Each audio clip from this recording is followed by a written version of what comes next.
ನಮಸ್ಕಾರ ಸ್ನೇಹಿತರೆ, ಕನ್ನಡದ ಕುರುಕ್ಷೇತ್ರ ಚಾನೆಲ್ಗೆ ನಿಮಗೆಲ್ಲರಿಗೂ ಸ್ವಾಗತ. ಸ್ನೇಹಿತರೆ, ಪ್ರಯಾಗ್ರಾಜ್ ಮಹಾಕುಂಭ ಯಾತ್ರೆಯ ಭಾಗವಾಗಿ ರೈಲಿನಲ್ಲಿ ಹೋಗುತ್ತಿದ್ದ ಒಬ್ಬ ಸಾಧುಗಳನ್ನು ಏಕೆ ಕೆಳಗಿಳಿಸಲಾಯಿತು? ಆ ಸಾಧುಗಳಿಗೆ ನಡೆದ ಅವಮಾನದಿಂದ ಅಲ್ಲಿ ನಡೆದ ಅದ್ಭುತವೇನು?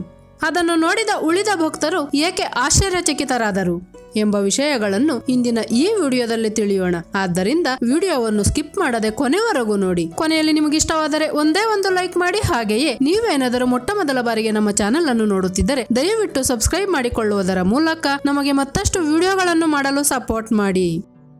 ಸ್ನೇಹಿತರೆ, ಹೊಸ ವರ್ಷದ ಜನವರಿಯಲ್ಲಿ ಪ್ರಯಾಗ್ರಾಜ್ನಲ್ಲಿ ಮಹಾಕುಂಭ ಮೇಳ ನಡೆಯುತ್ತದೆ. ಅದಕ್ಕಾಗಿ ಎಲ್ಲಾ ರೀತಿಯ ಪೂರ್ವಭಾವಿ ಸಿದ್ಧತೆಗಳು ತುಂಬಾ ಅದ್ದೂರಿಯಾಗಿ ನಡೆಯುತ್ತಿವೆ. ಈ ಕುಂಭಮೇಳ ಯಾತ್ರೆಯ ಕುರಿತು ಎಲ್ಲರೂ ಮಾತಾಡಿಕೊಳ್ಳುತ್ತಿದ್ದಾರೆ. ಹಾಗೆಯೇ ಆ ಮಹಾಸಾಧುಗಳ ಆಗಮನಕ್ಕಾಗಿ ಆಸಕ್ತಿಯಿಂದ ಎದುರು ನೋಡುತ್ತಿದ್ದಾರೆ. ಏಕೆಂದರೆ ಈ ಮಹಾಕುಂಭ ಮೇಳ 12 ವರ್ಷಗಳಿಗೊಮ್ಮೆ ಬರುತ್ತದೆ. ನಮ್ಮ ಸನಾತನ ಹಿಂದೂ ಧರ್ಮದಲ್ಲಿ ಮಹಾಕುಂಭ ಮೇಳಕ್ಕೆ ಒಂದು ಪ್ರಾಮುಖ್ಯತೆ ಇದೆ. ಈ 2025ರಲ್ಲಿ ಪ್ರಯಾಗ್ರಾಜ್ನಲ್ಲಿ ಮಹಾಕುಂಭ ಮೇಳ ನಡೆಯಲಿದೆ. 12 ವರ್ಷಗಳ ಬಳಿಕ ನಡೆಯುತ್ತಿರುವ ಈ ಮಹಾಮೇಳಕ್ಕೆ ದೇಶದ 4 ಮೂಲೆಗಳಿಂದಲೂ ಸಾಧುಗಳು ಮತ್ತು ಭಕ್ತ ಜನಸಾಗರ ಹರಿದು ಬರುತ್ತದೆ.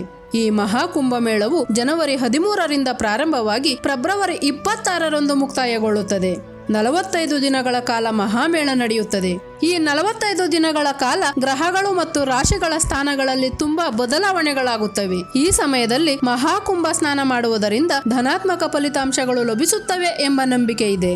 ಉಜ್ಜಯಿನಿಯಲ್ಲಿ ವಾಸಿಸುವ ರಮಾನಂದಜಿ ಮಹಾರಾಜ್ ಸಾಧುಗಳು ಕೂಡ ಪ್ರಯಾಗ್ರಾಜ್ನಲ್ಲಿ ನಡೆಯುವ ಮಹಾಕುಂಭಕ್ಕೆ ಹೋಗಬೇಕೆಂದು ಬಹಳ ದಿನಗಳಿಂದಲೂ ಎದುರು ನೋಡುತ್ತಿದ್ದರು. ಅವರು ತಮ್ಮ ಜೀವಿತಾವಧಿಯಲ್ಲಿ ಅನೇಕ ಕುಂಭಮೇಳಗಳನ್ನು ನೋಡಿದ್ದಾರೆ. ಅವರು ತಮ್ಮ 10ನೇ ವಯಸ್ಸಿನಲ್ಲಿಯೇ ತಮ್ಮ ಮನೆಯನ್ನು ತೊರೆದು ಉಜ್ಜಯಿನಿಗೆ ಬಂದು ಬಿಟ್ಟರು. ಹಾಗೆಯೇ ಭಗವಂತನ ಮೇಲಿರುವ ಅಪಾರ ಭಕ್ತಿಯಿಂದ ಭಗವಂತನೇ ಸರ್ವಸ್ವವೆಂದು ಭಾವಿಸಿ ಭಿಕ್ಷೆ ಬೇಡುತ್ತಾ ಜೀವನ ಸಾಗಿಸುತ್ತಿದ್ದರು. ಹಲವರು ಆತನ ಅದ್ಭುತಗಳನ್ನು ಕಣ್ಣಾರೆ ನೋಡಿದ್ದಾರೆ. ಒಂದೊಂದು ಸಾರಿ ಅವರು ಬೆಂಕಿ ಪೆಟ್ಟಿಗೆ ಇಲ್ಲದೆಯೇ ಭಗವಂತನ ಮುಂದೆ ದೀಪ ಬೆಳಗುತ್ತಿದ್ದರು. ಇನ್ನು ಅವರು ತಮ್ಮ ಭಕ್ತರಿಂದ ಕೇವಲ 20 ರೂಪಾಯಿಗಳನ್ನು ಮಾತ್ರ ದಕ್ಷಿಣೆಯಾಗಿ ಪಡೆಯುತ್ತಿದ್ದರು. ಅದನ್ನು ಕೂಡ ಬಡಬಗ್ಗರ ವಿದ್ಯಾಭ್ಯಾಸಕ್ಕಾಗಿ ಮತ್ತು ಅವರ ಹೊಟ್ಟೆ ತುಂಬಿಸಲು ಬಳಸುತ್ತಿದ್ದರು. ಇಂತಹ ದಿವ್ಯ ಮಹಾಸಾಧುಗಳ ದರ್ಶನ ಪಡೆಯಲು ಅನೇಕ ಮಂದಿ ಉಜ್ಜಯಿನಿಗೆ ಬರುತ್ತಿದ್ದರು. ಆದರೆ ಈಗ ಅವರಿಗೆ ಪ್ರಯಾಗ್ರಾಜ್ನಲ್ಲಿ ನಡೆಯುವ ಮಹಾಕುಂಭ ಮೇಳಕ್ಕೆ ಹೊರಡುವ ಸಮಯ ಬಂದಿದೆ. ಇದರ ಕುರಿತು ಅವರು 1 ತಿಂಗಳು ಮುಂಚೆಯೇ ಸಿದ್ಧತೆಗಳನ್ನು ನಡೆಸುತ್ತಿದ್ದಾರೆ. ಮೊದಲಿಗೆ ಅವರು ಕಾಲ್ನಡಿಗೆಯಲ್ಲಿ ಪ್ರಯಾಣ ಮಾಡಬೇಕೆಂದುಕೊಂಡರು. ಆದರೆ ವಯಸ್ಸಿನ ಕಾರಣದಿಂದ ತಮ್ಮ ಆರೋಗ್ಯದ ಹಿತದೃಷ್ಟಿಯಿಂದ ಅಷ್ಟು ದೂರ ಕಾಲ್ನಡಿಗೆ ಒಳ್ಳೆಯದಲ್ಲವೆಂದು ಭಾವಿಸಿ ರೈಲಿನಲ್ಲಿ ಪ್ರಯಾಣ ಮಾಡಬೇಕೆಂದು ನಿರ್ಧರಿಸಿದರು. ಉಜ್ಜಯಿನಿಯಿಂದ ನೇರವಾಗಿ ಪ್ರಯಾಗ್ರಾಜ್ಗೆ ತೆರಳುವ ಶಿಪ್ರಾ ಎಕ್ಸ್ಪ್ರೆಸ್ ರಾತ್ರಿ 1 ಗಂಟೆಗೆ ಹೊರಡುತ್ತದೆ. ಅದರಲ್ಲಿ ಅವರು ಟಿಕೆಟ್ ಖರೀದಿಸದೆ ಹತ್ತಿದ್ದರು. ಇದೇ ತಪ್ಪಿಗಾಗಿ ತನಗೆ ಅವಮಾನವಾಗಬಹುದು ಎಂಬ ಆಲೋಚನೆ ಅವರಿಗೆ ಬರಲಿಲ್ಲ. ರಮಾನಂದಜಿ ಮಹಾರಾಜರು ರೈಲಿನಲ್ಲಿ ಜನಜಂಗುಳಿ ಇಲ್ಲದ ಕಡೆ ಒಂದು ಅಪ್ಪರ್ ಬೆಡ್ ಮೇಲೆ ಕಂಬಳಿ ಹೊದ್ದುಕೊಂಡು ಮಲಗಿದ್ದರು.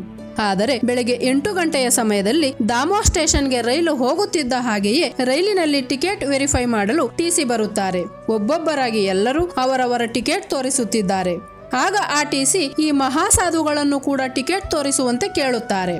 ಆಗ ಸಾಧುಗಳು, ನನ್ನ ಬಳಿ ಯಾವುದೇ ಟಿಕೆಟ್ ಇಲ್ಲ, ನನಗೆ ಆ ಭಗವಂತನನ್ನು ಬಿಟ್ಟರೆ ಬೇರೆ ಏನೂ ತಿಳಿಯದು ಎಂದು ಹೇಳುತ್ತಾರೆ. ಹಾಗೆಯೇ ನಾನು ಪ್ರಯಾಗ್ರಾಜ್ನಲ್ಲಿ ನಡೆಯುವ ಮಹಾಕುಂಭ ಮೇಳಕ್ಕೆ ಪ್ರಯಾಣ ಬೆಳೆಸಿದ್ದೇನೆ, ದಯಮಾಡಿ ನನ್ನನ್ನು ತಡೆಯಬೇಡಿ, ಆ ಭಗವಂತನು ನಿಮ್ಮನ್ನು ಆಶೀರ್ವದಿಸುತ್ತಾರೆ ಎಂದು ವಿನಮ್ರವಾಗಿ ಕೇಳುತ್ತಾರೆ. ಆದರೆ ಆ ಟಿಸಿ ಮುಸ್ಲಿಂ ಮತಕ್ಕೆ ಸೇರಿದವರು, ತಮ್ಮ ಮತಕ್ಕೆ ಬದ್ಧರಾಗಿದ್ದವರು. ಇನ್ನು ಮಹಾಸಾಧುಗಳ ಬಳಿ ಟಿಕೆಟ್ ಇಲ್ಲವೆಂದು ತಿಳಿದ ಬಳಿಕ ಅವರನ್ನು ಅವಮಾನಿಸಲು ಶುರು ಮಾಡಿದರು. ಉಚಿತವಾಗಿ ರೈಲು ಪ್ರಯಾಣ ಮಾಡುತ್ತೀರಾ? ಟಿಕೆಟ್ಗೆ ದುಡ್ಡಿಲ್ಲದಿದ್ದರೆ ಕಾಲ್ನಡಿಗೆಯಲ್ಲಿ ಪ್ರಯಾಗ್ರಾಜ್ಗೆ ಹೋಗಿ ಎಂದು ಆ ಮಹಾಸಾಧುಗಳ ಕೈ ಹಿಡಿದು ಅಪ್ಪರ್ ಬೆಡ್ನಿಂದ ಕೆಳಗಿಳಿಸುತ್ತಾರೆ. ತಕ್ಷಣವೇ ರೈಲನ್ನು ನಿಲ್ಲಿಸಿ ಆ ಮಹಾಸಾಧುಗಳನ್ನು ಅದೇ ದಾಮೋಹ್ ರೈಲ್ವೆ ಸ್ಟೇಷನ್ನಲ್ಲಿ ರೈಲಿನಿಂದ ಕೆಳಗಿಳಿಸಿ ಬಿಡುತ್ತಾರೆ. ಆ ಸಮಯದಲ್ಲಿ ರೈಲಿನ ಸಿಬ್ಬಂದಿ ಅಲ್ಲಿಯೇ ಇತ್ತು. ರೈಲು ಅಲ್ಲಿ 15 ನಿಮಿಷಗಳ ಕಾಲ ನಿಲ್ಲುತ್ತದೆ. ಆದರೆ ಆ ಮುಸ್ಲಿಂ ಟಿಸಿಗೆ ರಮಾನಂದಜಿ ಮಹಾಸಾಧುಗಳೆಂಬ ವಿಷಯ ತಿಳಿದಿಲ್ಲ. ಸಾದಾಸೀದಾ ಸಾಧುಗಳೆಂದು ತಿಳಿದಿದ್ದರು.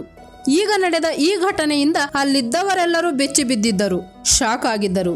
ಏಕೆಂದರೆ 15 ನಿಮಿಷಗಳ ಬಳಿಕ ರೈಲು ಹೊರಡಲು ಶುರುವಾದಾಗ ಅಸಲು ಮುಂದಕ್ಕೆ ಕದಲಲಿಲ್ಲ. ಏಕೋ ಏನೋ ರೈಲು ಒಂದೇ ಕಡೆ ಸಿಕ್ಕಿ ಹಾಕಿಕೊಂಡಿರುವ ಹಾಗೆ ಅನಿಸುತ್ತಿದೆ. ಅಲ್ಲಿಯೇ ಪಕ್ಕದಲ್ಲಿ ಆ ಸಾಧುಗಳು ಒಂದು ಬೆಂಚಿನ ಮೇಲೆ ಧ್ಯಾನ ಮಾಡುತ್ತಿದ್ದಾರೆ. ಈ ಕಡೆ ರೈಲು ಒಂಚೂರು ಮುಂದಕ್ಕೆ ಕದಲುತ್ತಿಲ್ಲ. ಇಂಜಿನ್ ಕೆಟ್ಟು ಹೋಗಿರುವ ಹಾಗೆ ಅನಿಸುತ್ತಿದೆ. ಅರ್ಧ ಗಂಟೆಯಾದರೂ ಕೂಡ ರೈಲು ಕದಲಲೇ ಇಲ್ಲ. ಮೆಕ್ಯಾನಿಕ್ಸ್ ಗಳನ್ನು ಮತ್ತು ಇಂಜಿನಿಯರ್ ಗಳನ್ನು ಕರೆಸಿ ಇಂಜಿನ್ ಅನ್ನು ಚೆಕ್ ಮಾಡಿಸುತ್ತಿದ್ದಾರೆ.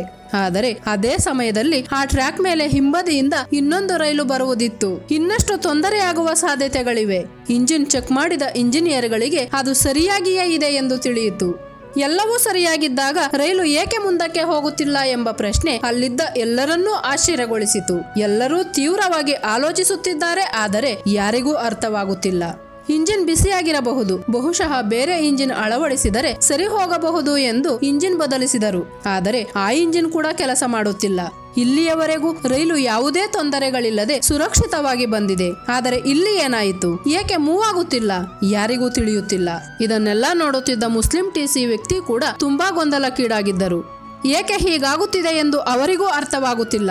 ಆ ಸಮಯದಲ್ಲಿ ಅದೇ ರೈಲಿನಲ್ಲಿ ಪ್ರಯಾಣ ಮಾಡುತ್ತಿದ್ದ ಒಬ್ಬ ವ್ಯಕ್ತಿ ನಡೆಯುತ್ತಿರುವ ಈ ಘಟನೆಯನ್ನು ಗಮನಿಸಿ ಆ ಟಿಸಿಗಳ ಬಳಿ ಹೋಗಿ, ನೀವು ಯಾವ ಸಾಧುವನ್ನಾದರೆ ರೈಲಿನಿಂದ ಕೆಳಗಿಳಿಸಿದಿರೋ ಅವರು ಮತ್ಯಾರೂ ಅಲ್ಲ, ತುಂಬಾ ಮಹಿಮೆಯುಳ್ಳ ಮಹಾ ಸಾಧುಗಳಾದ ರಮಾನಂದಜಿ ಮಹಾರಾಜ್. ತನ್ನ ಚಿಕ್ಕ ವಯಸ್ಸಿನಿಂದ ಇಲ್ಲಿಯವರೆಗೂ ಅವರು ಅನೇಕ ಅದ್ಭುತಗಳನ್ನು ಮಾಡಿದ್ದಾರೆ. ದಿವ್ಯ ದೃಷ್ಟಿಯುಳ್ಳ ಆ ಮಹಾನುಭಾವರನ್ನು ನೀವು ತುಂಬಾ ಅವಮಾನಿಸಿ ರೈಲಿನಿಂದ ಕೆಳಗಿಳಿಸಿದ್ದೀರಿ. ಇದು ಮಹಾಪಾಪ. ಈ ಪಾಪಕ್ಕೆ ಈ ರೂಪದಲ್ಲಿ ಶಿಕ್ಷೆ ಅನುಭವಿಸುತ್ತಿದ್ದೀರಿ. ಆದ್ದರಿಂದಲೇ ಈ ರೈಲು ಮುಂದಕ್ಕೆ ಕದಲುತ್ತಿಲ್ಲ. ನಿಜ ಹೇಳಬೇಕೆಂದರೆ ಅವರು ಇಲ್ಲದೆ ಈ ರೈಲು ಕದಲುವುದಿಲ್ಲವೆಂದು ಇದೆಲ್ಲವೂ ಅವರಿಗೆ ಅರಿವಿರುವುದರಿಂದ ಅಲ್ಲಿ ಬೆಂಚಿನ ಮೇಲೆ ಕುಳಿತು ಧ್ಯಾನ ಮಾಡುತ್ತಿದ್ದಾರೆ. ಆದರೆ ಸಾಧುಗಳು ಅಲ್ಲಿಂದ ಹೋಗಬಹುದಿತ್ತು.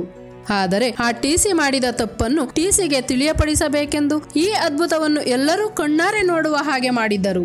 ಆ ಪ್ರಯಾಣಿಕನ ಮಾತು ಕೇಳಿದ ಬಳಿಕ ಟಿಸಿಗೆ ತನ್ನ ತಪ್ಪಿನ ಅರಿವಾಯಿತು. ಆಗ ತಕ್ಷಣವೇ ಆ ಮಹಾಸಾಧುಗಳ ಕಾಲಿಗೆ ಬಿದ್ದು ಕ್ಷಮಾಪಣೆ ಕೋರಿದರು. ಸ್ವಾಮಿ, ನಾನು ದೊಡ್ಡ ತಪ್ಪು ಮಾಡಿದೆ. ನನ್ನ ಪದವಿಯಿಂದ ಮತ್ತು ಅಹಂಕಾರದಿಂದ ಮತಭೇದ ಮಾಡಿದೆ. ಮಾನವತ್ವ ಮರೆತು ಹೋದೆ. ಸಾಧುಗಳು ಅಪಾರ ಜ್ಞಾನಿಗಳೆಂದು, ಈ ಸಮಾಜಕ್ಕೆ ಸಹಾಯ ಮಾಡುವವರೆಂದು ನಾನು ಅರಿಯದೆ ಹೋದೆ. ಮಹಾಸಾಧುಗಳಾದ ನಿಮಗೆ ಮಹಾಕುಂಭಮೇಳಕ್ಕೆ ಸಹಕರಿಸುವುದು ನಮ್ಮ ಜವಾಬ್ದಾರಿ. ನನ್ನ ತಪ್ಪಿಗೆ ನಿಮ್ಮನ್ನು ಕ್ಷಮೆಯಾಚಿಸುತ್ತಿದ್ದೇನೆ. ದಯಮಾಡಿ ನನ್ನನ್ನು ಕ್ಷಮಿಸಿ ಸ್ವಾಮಿ. ಮತ್ತೊಂದು ಬಾರಿ ಈ ರೀತಿಯ ತಪ್ಪು ನಡೆಯುವುದಿಲ್ಲ. ದಯಮಾಡಿ ರೈಲಿನಲ್ಲಿ ಆಸೀನರಾಗಿ ನಿಮ್ಮ ಪ್ರಯಾಣವನ್ನು ಮುಂದುವರಿಸಿ ಎಂದು ಟಿಸಿ ಬೇಡಿಕೊಳ್ಳುತ್ತಾರೆ.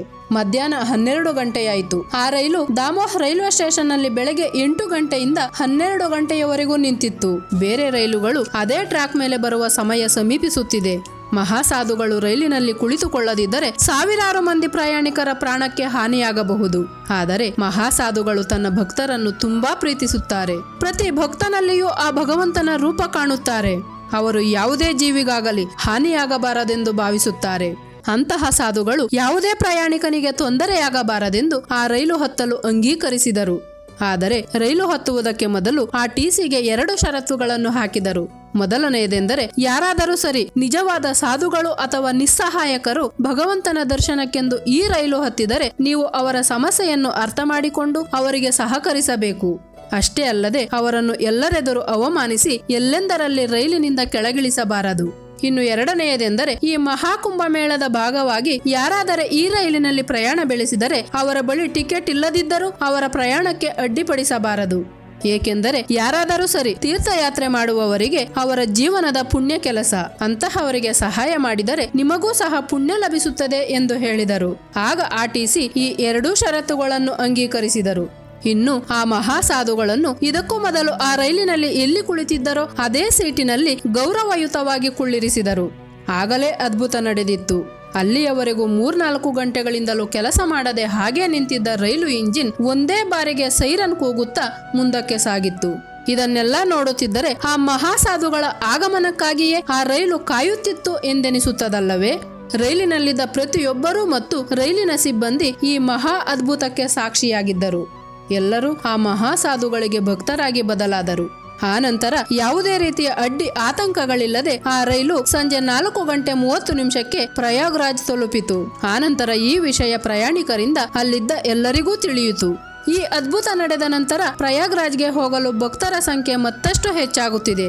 ಆ ಮಹಾಸಾಧುಗಳು ಪ್ರಯಾಗ್ರಾಜ್ಗೆ ತಲುಪಿದ ನಂತರ ತುಂಬಾ ರೈಲುಗಳಲ್ಲಿ ಕುಂಭಮೇಳಕ್ಕೆ ಜನರು ಹೆಚ್ಚಾಗಿ ಹೋಗುತ್ತಿದ್ದಾರೆ. ಹಾಗೆಯೇ ಶಿಪ್ರಾ ರೈಲಿನಲ್ಲಿ ಮಹಾಕುಂಭಮೇಳಕ್ಕೆ ಹೋಗುವ ಭಕ್ತರಿಗೆ ಸಹಕರಿಸಲಾಗುತ್ತಿದೆ.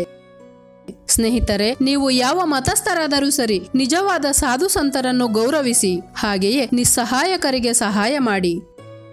ಇನ್ನು ಈ ವಿಡಿಯೋದ ಬಗ್ಗೆ ನಿಮ್ಮ ಅಭಿಪ್ರಾಯವೇನು ತಿಳಿಸಿ. ವಿಡಿಯೋ ಇಷ್ಟವಾದರೆ ಲೈಕ್ ಮಾಡಿ ಮತ್ತು ನಿಮ್ಮ ಗೆಳೆಯರಿಗೂ ಶೇರ್ ಮಾಡಿ. ಹಾಗೆಯೇ ನೀವೇನಾದರೂ ಮೊಟ್ಟ ಮೊದಲ ಬಾರಿಗೆ ನಮ್ಮ ಚಾನೆಲ್ ಅನ್ನು ನೋಡುತ್ತಿದ್ದರೆ ದಯವಿಟ್ಟು ಸಬ್ಸ್ಕ್ರೈಬ್ ಮಾಡಿಕೊಳ್ಳುವುದರ ಮೂಲಕ ನಮಗೆ ಮತ್ತಷ್ಟು ವಿಡಿಯೋಗಳನ್ನು ಮಾಡಲು ಸಪೋರ್ಟ್ ಮಾಡಿ.